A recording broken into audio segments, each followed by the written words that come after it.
Hello everybody, we are here at Wicker Moon again, and today I'm going to speak to Kim, who's one of the lovely staff here.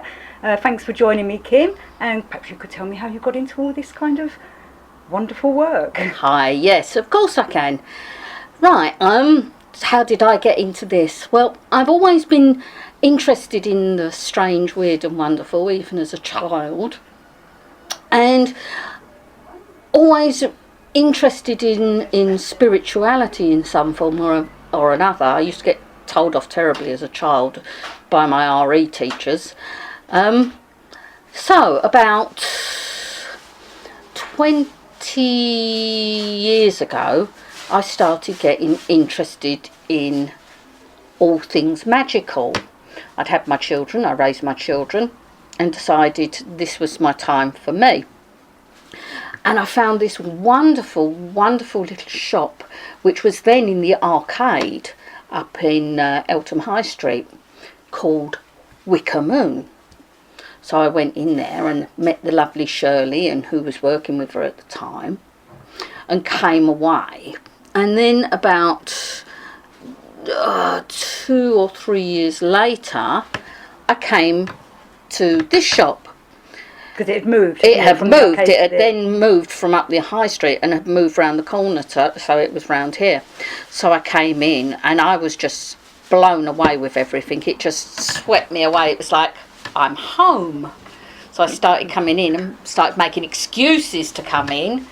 So, and one day Shirley had said to me, do you fancy just coming and having a look and giving me a bit of a hand up? Yeah.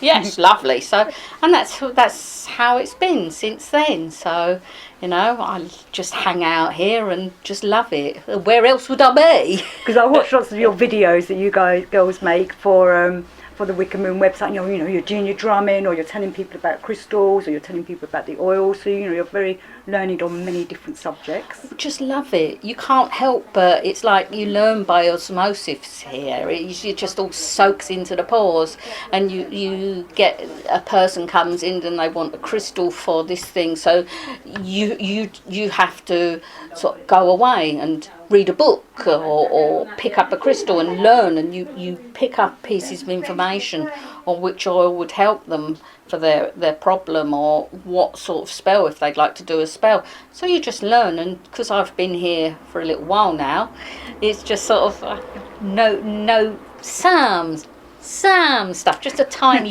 bit. Well, today we're going to pick your brain. We thought we'd look at, you know, the Devil Lucifer himself, or would you call him Satan? Do you have a difference between the two? I neither call him Lucifer. Well, Lucifer would be more what I would call him, but normally I would call him himself, or Ole Nick, or Horned One, or Dark Lord. That's how I see him. I don't see him as the I don't want to be rude to anyone, but I don't see him as the all evil, dark god that he is portrayed to be by many sects and many cultures. To me, I mean, he is the brother of Diana, and Lucifer means the shining one. So he's advocate. He's, you know, even in the old Bible, he was never seen as the all devouring evil one. He was more like, do you want to try? Do you really want to try this? He's the tempter. He is the tempter, and there's many forms of him in pagan belief systems. I mean, you'd look at Loki, who is neither all evil nor all good. You'd look at him as the horned piper. So the masks of Misrule, and he would be the image that people would follow. He's usually, for me, he's the wild, untamed sex, drugs and rock and roll side of ourselves. You know you shouldn't, and a little bit of fun is okay for everyone, but if you allow that to take over your life, then obviously. Well, I've met people in the pagan societies over the years who have sometimes said that the devil is Pan. which I didn't think they were joined together. Do you think that? What's your I opinion? feel the imagery is very much joined together. I mean, we see the devil with a goat, half a goat and half human, and yes, he is that slightly, going back to earlier books, like the scapegoat. He is. I mean, Pan's name means all, and he was, although he was treated as a god, an Olympian god, well, not an Olympian god, he was a Greek god, he was not worshipped in temples. He would be worshipped in the fields and the pastures, and very often people would actually have a pole that represented him, and they would be, if the goats didn't do what they had to do to make more goats, they would actually beat the statue of Pan. Ah, right, please. So he is that. So it's like, you know, he's that. So there are images of him, but I feel that that was later compiled when they used the Templar goat of Mendes. Right, okay, which meant is another way of saying Baphomet. Baffy. And maybe I'll quickly describe Baphomet for those that, I'll try and get a picture for this as well. So we've got Baphomet, he's seated, he's goat legs, human torso, human arms, goat head. Is it yes. goat head? Yeah, that's right, the big horns. And yes. He's got one arm up, yep. one arm pointing down. Yes. Breasts, phallus. Yes. Anything else? Baphomet is that it's like an alchemical process. So one arm is quite masculine and the other arm is quite feminine. And the breasts denote the feminine, the divine feminine. The phallus, obviously, the divine masculine. And what you haven't described is the light that sits between his horns, or the light betwixt the horns, the light of illumination. So it's wisdom, it's bringing together the divine feminine, the divine masculine, and illuminating yourself. It's about getting balance in yourself, Baphomet, which is fabulous, along with a bit of fun as well. He's, you know. So that's one of the things it's leading us towards in doing this kind of work, is about balance, isn't it? It is, that's why we have the dark side and the light. Sorry, carry on. No, it's all about bringing balance within you. So it's getting your feminine and your masculine in perfect harmony. That's why we have the God aspect and the goddess aspect. It's all about that divine harmony and balance, which I think is brilliant. We were talking earlier, before we started recording, about seasons. You were saying about, it's not quite the devil season at the moment, we've just passed that. So maybe we could talk about the seasons with the devil. Certainly. In the pagan parlance, in Wicca, we have the 8 great Sabbats. So you've got Yule, then you've got, which is when the horned god has been reborn. He never truly goes away. He's reborn. He's reborn to the goddess. And then from Yule, we don't really hear much about him until Beltane, where he becomes the masculine, the wild Pan version, the render, the raper, the you know, as in Aleister Crowley's wild god, you know, of the thorny thigh. So and then he sort of stays on this plane from Beltane, where he disappears again at Lammas. And then we don't hear much of him then until Yule again. So he's a bit of a bit part player in some parlances, where for me, and I can only speak for me, because, you know, each of us has our own personal narcissus and we understand our own things. For me, he's reborn at the winter solstice, and he's growing. He's the young child, the child of promise, through Imbolc. And then at Ostara, he's the teenager. He's, because the goddess becomes fertile. And so he's obviously like our young men. He's growing, he's learning, he's experiencing, and he becomes fully mature around Beltane, where he chases through the woodlands, and you've got the woodland grove. The summer solstice, he's obviously at his full strength and his full power. And would that be a coming together of him and the goddess? He stands equal to the goddess for that solar distance. So the god aspect and the goddess aspect stand equal as one. Okay. Then he starts to wane. So the next ritual for me is Lunarsar or Lammas, and he is sacrificed in the very old days. We're talking pre days, Neolithic times, and that the king would have been sacrificed once he just passed his prime. That's it. That's your time. You're done. And he would have been sacrificed, and a new king would have taken his place. So it's like in lions. If you look at lions, very much it's that. And his blood and his seed is poured out over the land to fertilise the land for the coming year. For the new stuff that's from the old god to the new god. Yeah. Or the old devil to the new devil. To the new devil. Then at Mabon, he's entered the underworld, so he's in the underworld, and he continues his journey in the underworld. So he then is waiting for the goddess, so they can continue their journey together in the underworld, whereas he starts the wild hunt from late November through to the winter, where he's reborn again. And when you say the wild hunt, that's him going out? Yes, he's supposed to come out of the ground at that time of the year, which is the old pagan winter, and he rides and gathers the souls of the dead and the dead throughout the year, and takes them. For us, he takes them to the Summerland. You would say the heaven, Summerland, whichever you call it. The rebirth, re-life. So sorry, I was going to say it's like the Grim Reaper then. A bit like the Grim Reaper, yes. He's a bit like that. And he doesn't so much as reap, but usher.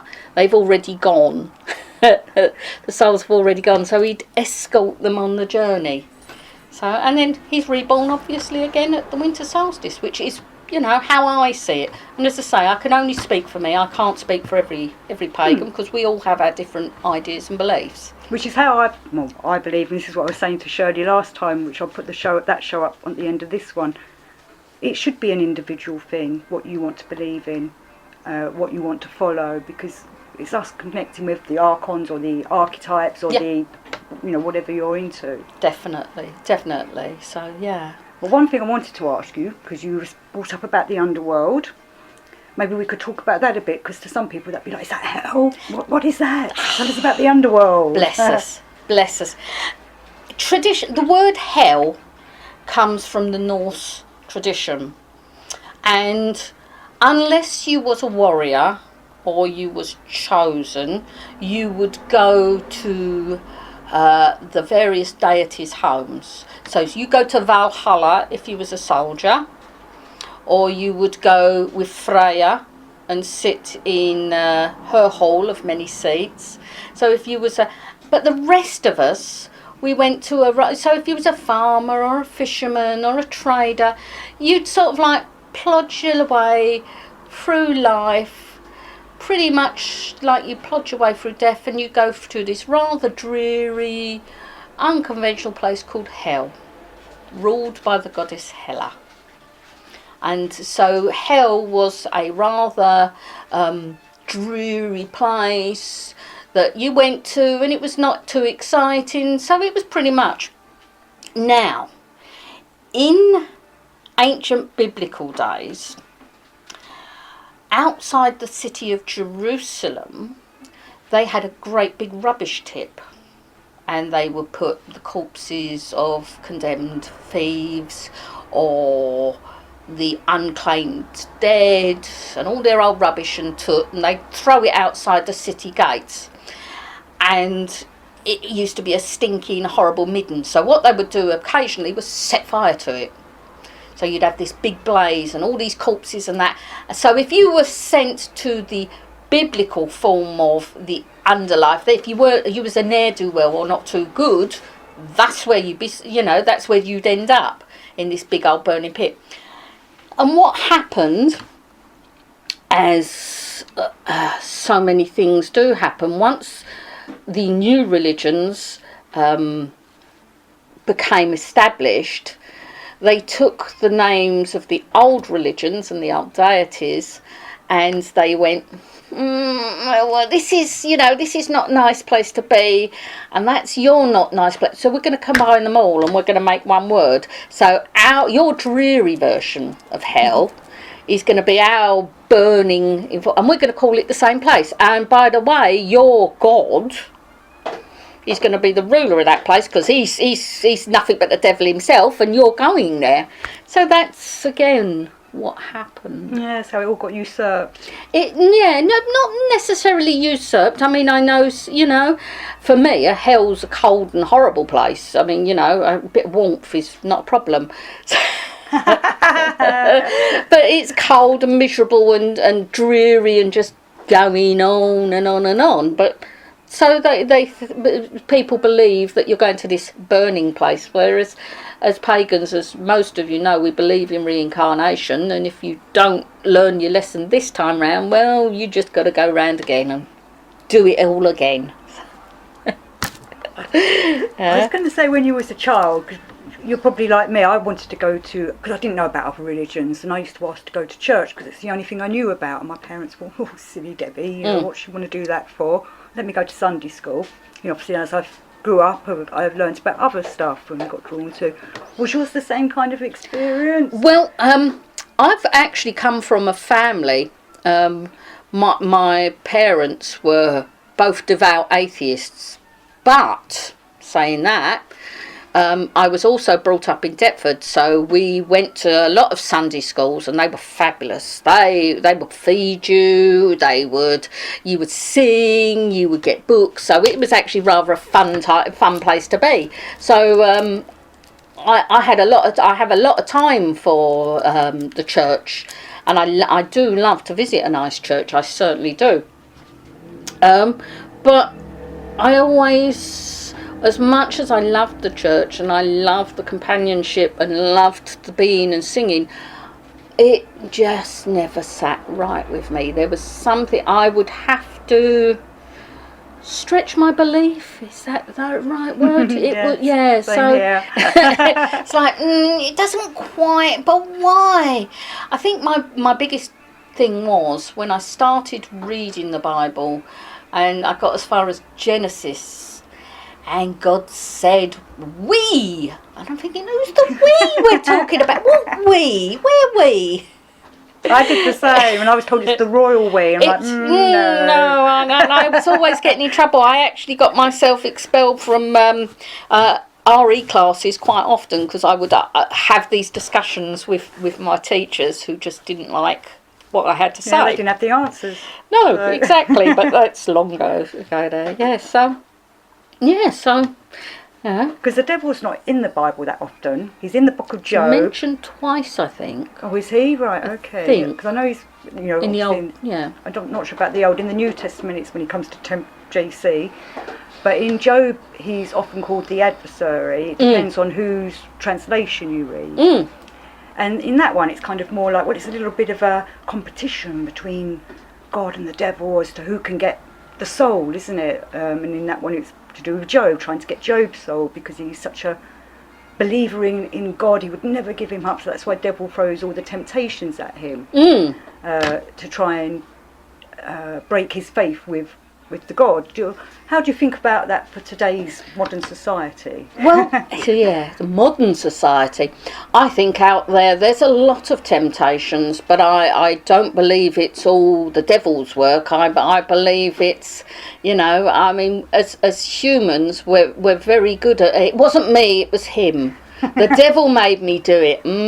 Did he though? The biblical form of the devil is within ourselves. It's not I have to say, and I'm going to probably get a lot of hate for this, it's not outside. No, I agree with you. I feel like it's the adversary inside of us. Adversary, very much. It is. It's that baser side of ourselves. Humans are incredibly selfish. We tend to be incredibly selfish.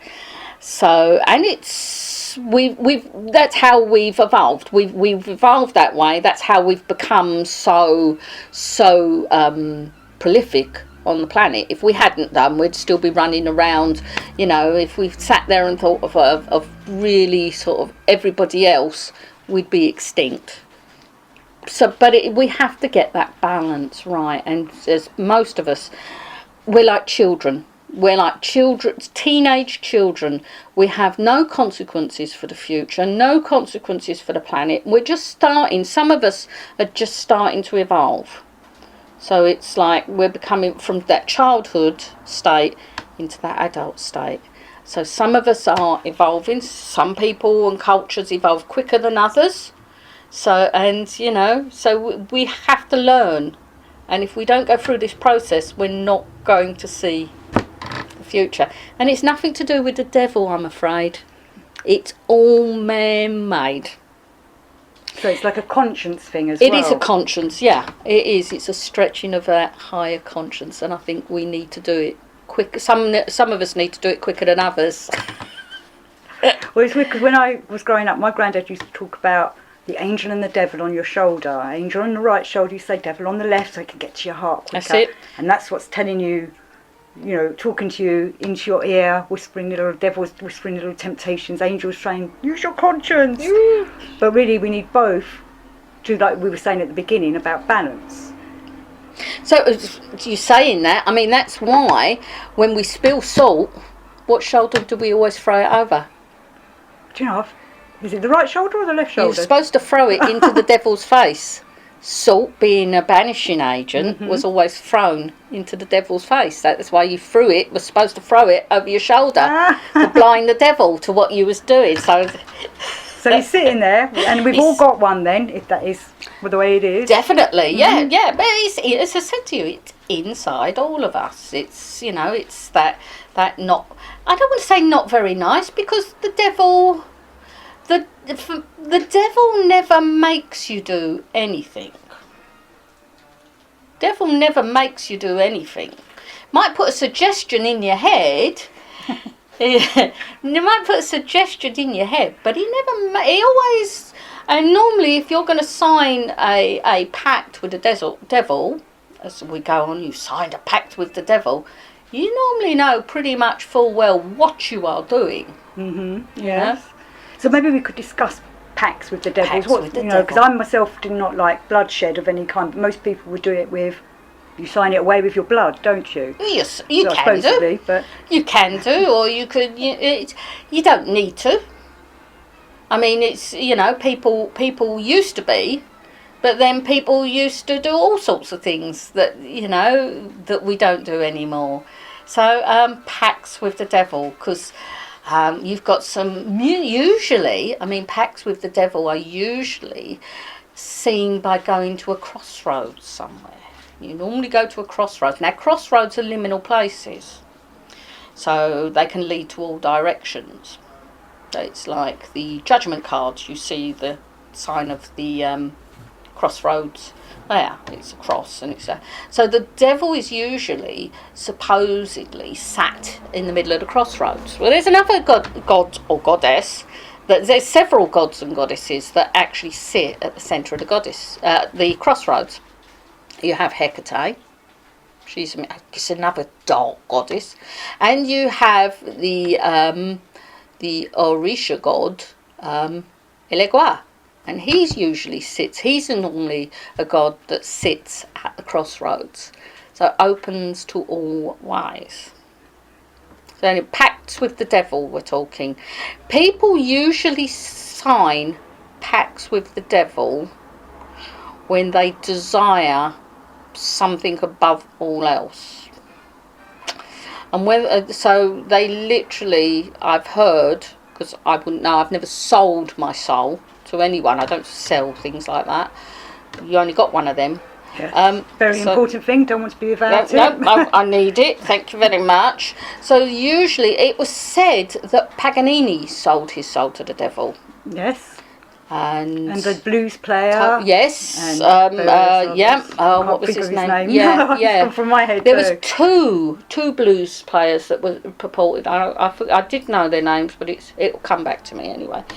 So they went to the centre of the crossroads and would have sold their soul to the devil, to the man in black. Now, would they have actually done that, or would they have gone away and worked their hardest and that? It said that. What's his name? Not Toscanini. I don't know. It'll come up. Tatani or something. He's a violinist from the 17th century, and he actually saw the devil in a dream, and he just copied the music. And again, so that leads on to a whole nother subject about the devil having all the best tunes. He's supposed to be very, very good at things like that. As I say, this is all about the Christian version of the devil, so I know a little bit about that. For me, what you would call the devil himself, this is more of this is a construct that I don't adhere to. I'm more into the pagan form of the devil, which would be more like Baka, the West Country form of God. Divine masculine and feminine all combined in one. So back to Baphomet. And with nature and things. So with that version, it's not something you would make a pact with, because you want to work with him. No, exactly. He works with you, and you work. He's the seasons. He's the land. He's within and without, above and below. So to me, I mean, that's something I know a lot more about. That's something I've actually worked with him myself, and literally stood in the middle of a wood, invoking him and allowing that darkness, that quiet stillness to enter.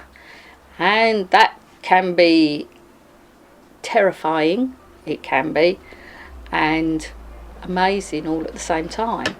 I did that about a long time ago now, so and allowed that wild. It's not like that aspect, that part of the God has a character. It's dark, light, quiet, noise. Because it's an energy as well, isn't it? Definitely. So when you're using that energy, you're working with that energy. So you're becoming more attuned with the land as well through it, because that's what he wants you to work with, which I think is what's going wrong now in modern day society. We've lost that. Yes. So that's why we were talking about him running through the fields and things, and that's what he wants us to be doing, working with the land, not against it. So you going and doing that, which obviously is something that's for your own personal use. But I understand, because I myself have said that, I'm not saying I want to take on the devil, but you have to find that side of it in you, and he can help you connect with it. Exactly, yes. And when you do that sort of thing, you can, in ritual, you can take on that animalistic, wild, untamed, I don't want to say thoughtless, because it's not thought, it's above thought. It's like that Japanese muzen, that no mind side of yourself, where you just react You know, that's what you do. You react to things, and it's like you don't think about it. You don't have to think about it. It's just ease. So it's fantastic. It's absolutely amazing when you get it, and you know you work with that energy. It is amazing. It's likened to drawing down the moon. Yes.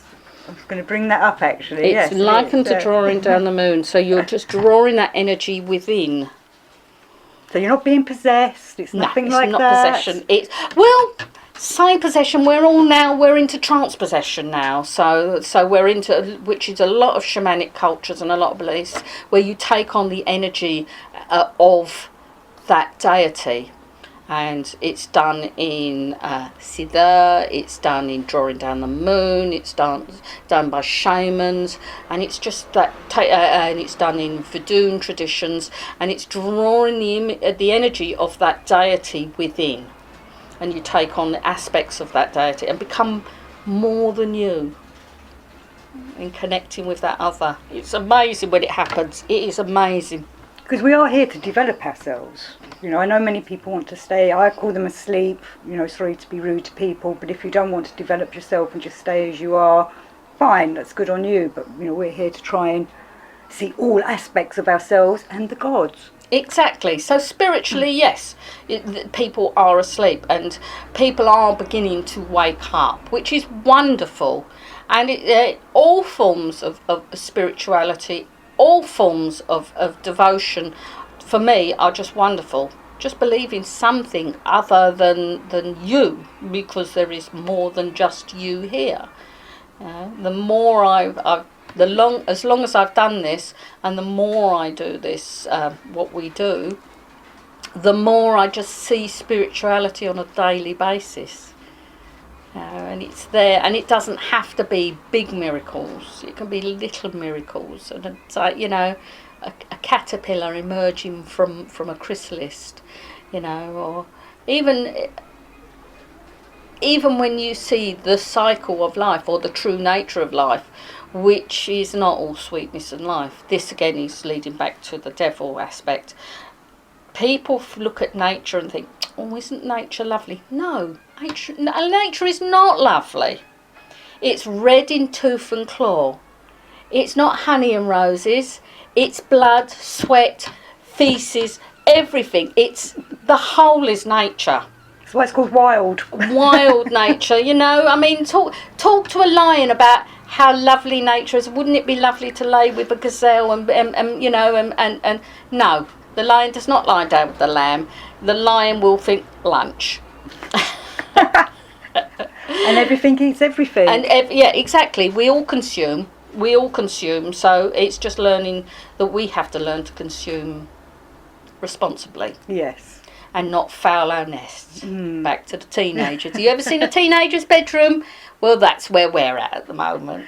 So hopefully the teenagers should grow out of that. Yes. But some adults haven't. Yes, exactly. So yeah, no, nature is wild. Nature is not pretty.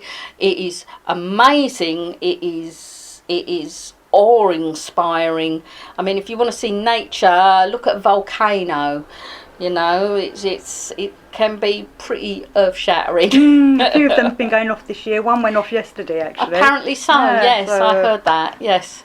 But I wanted to say about the music, 'cause we were talking about music earlier. Devil's Yes. got the best tunes. The devil has the best tunes, yes. And you know, Devil's often depicted playing the violin or the fiddle. Or the pipes. I was going to say Pan's got the pipes, so there's always music in there. Why do you think he's so musical?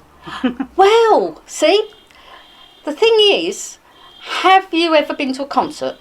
Oh, many, yeah. Many. Mm-hmm. And what happens when you hear the music?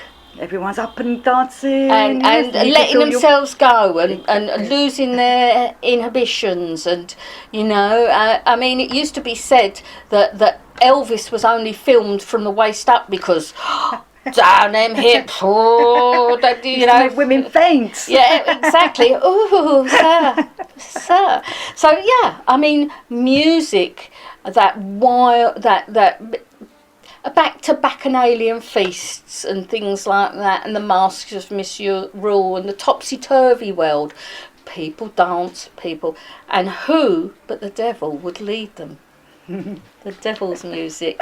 Oh, let's face it, rock and roll was the devil's music. I think people said Wagner's was definitely at one point, weren't they? Exactly. Because it made them feel something, I think. And I think that's the thing. If people feel and they lose their inhibitions, and with really beautiful music, your spirit is uplifted.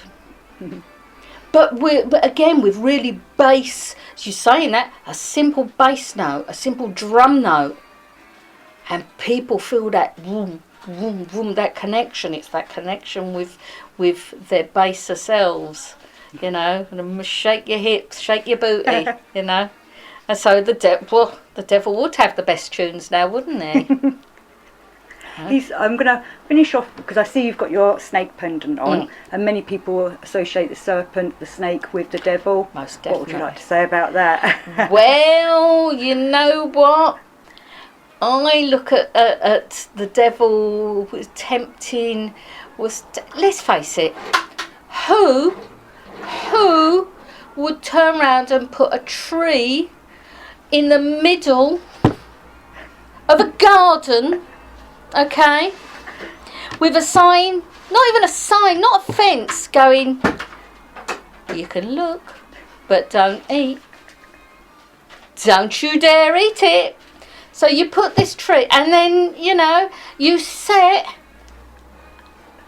this garden was supposed to have a fence around it, okay? How did the snake get into this garden?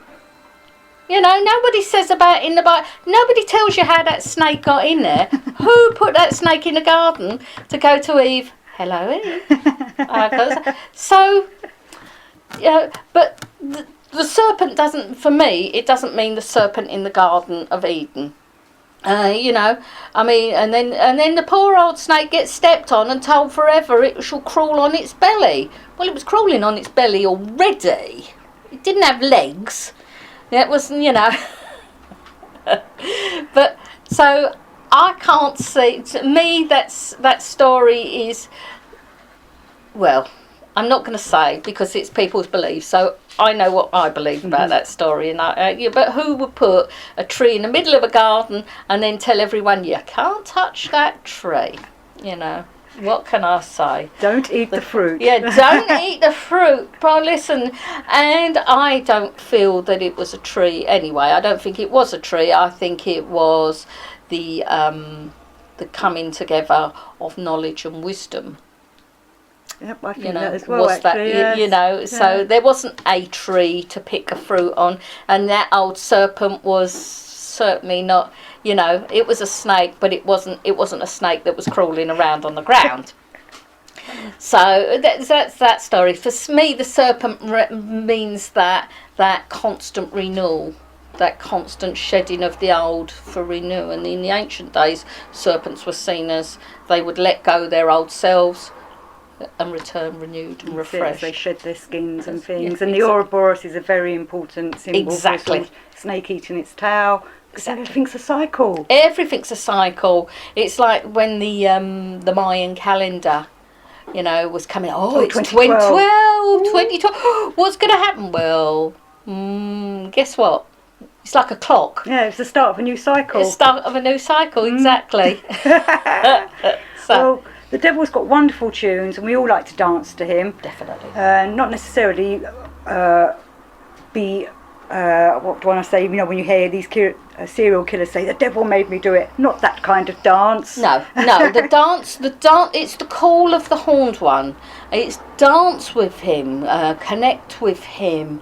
There's so many ways. The devil is so many things to different people. To some people, he's that disgusting underworld, twisted, cruel, evil. To others, it's that baser nature in you. Yet to others, they have no concept of the devil whatsoever. I mean, I don't personally believe in the form of the devil that's in certain books. I believe in the more pagan, that Kernanos, Pan, Hades version of him, you know, and that's my belief personally.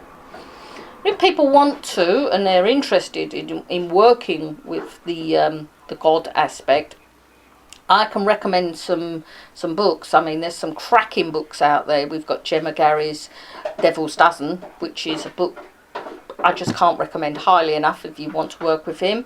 There's The Call of the Hornpiper, The Masks of Miss Rule. There's many good books out there for them to start, you know. And if people were listening to this and they wanted to know more, they could ring Wicker Moon or perhaps pop into Wicker Moon. Certainly. You ladies are here to offer more advice on working with that kind of energy. Yeah, and I yeah, exactly, you know. So there's tools that you would want to connect with, to work with him. I mean, you normally people would want a stang if they was going to work with him in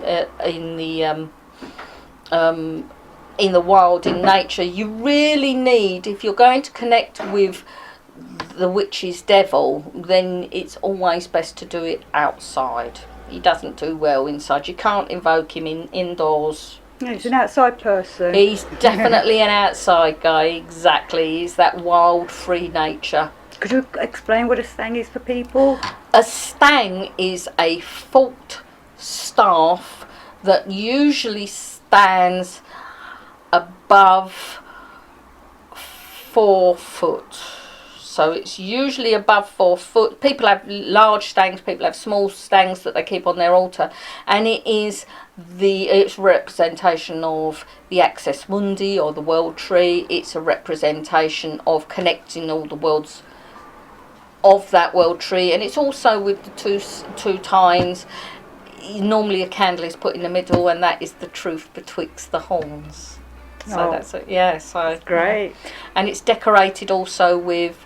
It's usually decorated seasonally, so it would have oak leaves around the summer. It would have, you know, holly leaves. Winter time. Yeah, exactly. Yeah. So it's dressed usually. Different traditions dress it different ways. Well, thank you very much, Kim. It's been interesting, been fascinating, fantastic to chat to you. You know, I hope it's interesting. It's you know what it's like when you're chatting away. It's sort of like you think, oh, was that what I meant to say? Well, people know, because we're doing this off the cuff. We don't do it all planned. We just want to have a nice chat, and hopefully people will find it interesting. I want to thank Ole Nick for letting us talk about him. Yes. Oh yes, always. Yeah, he's always around. He's yeah. Thank you, everybody. You're welcome. You take care. And you take care. Bye, my darling. Bye-bye. Bye. Bye.